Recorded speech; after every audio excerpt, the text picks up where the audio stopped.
Hello everyone. গতকাল রাত 8টা বাজতে 5 মিনিট বাকি।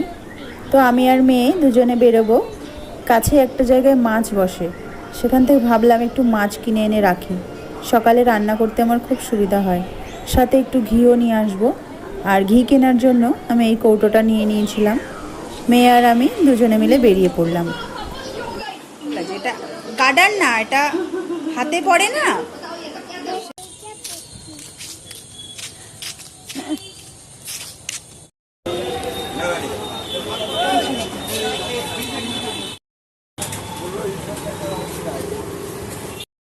ঘি কেনা হয়ে গেছিল আর মেয়ের জন্য একটু খাবারও নিয়ে নিয়েছিলাম। তো এখন হেঁটে হেঁটে আমরা যাচ্ছিলাম যেখানে মাছ বসে সেখানে।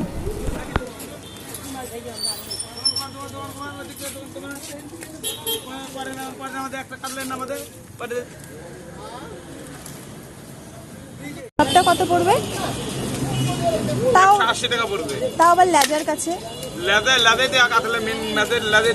তাই না, 180 টাকা পড়বে। 150 টাকা করো। হ্যাঁ করো, 150 টাকা নিয়ে নিচ্ছি।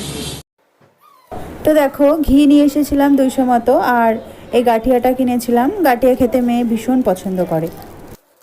তো লোকটাকে বলে টলে না 160 টাকা দিয়ে এই মাছগুলো আমি কিনে নিয়ে এসেছিলাম। মাছ থাকলে না সকালে রান্নার এত চিন্তা থাকে না।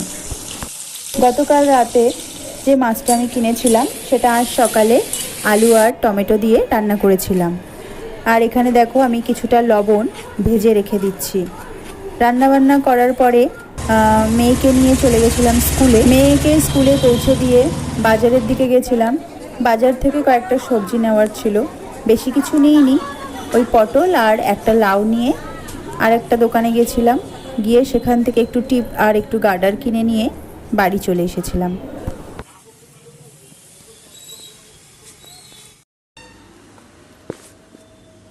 হাজব্যান্ডের জন্য না একটু ম্যাগি করেছিলাম যে টিফিনে নিয়ে যাবে। এবার এসে দেখি টিফিনটা ওরকমই টেবিলের উপরেই পড়ে আছে। আমারও আর ব্যাগে ঢোকানোর কথা মনে নেই, সেও আর নিয়ে যায়নি।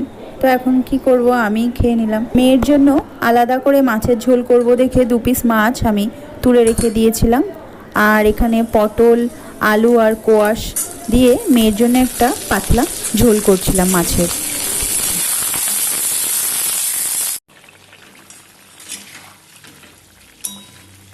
এদিকে আকাশের অবস্থা দেখো কি হয়েছিল। তো ওর মধ্যে জামা কাপড়গুলো মেলে দিয়েছিলাম, টিপটিপ করে বৃষ্টিও পড়ছিল। তো ভাবলাম আকাশের মেঘটা যদি কেটে যায়, অ্যাটলিস্ট জলটা তো ঝরে থাকবে। তো ঘরে যদি মেলে দিই, হাওয়াতে যেটুকু শুকায় শুকাক, পরের দিন কেনে আবার রোদে দেব।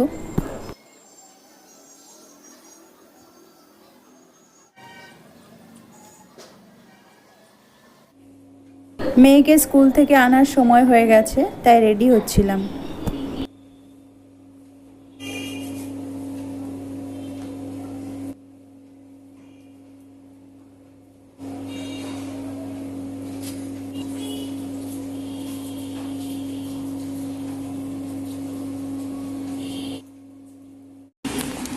মেয়েকে নিয়ে বাড়ি চলে এসেছি।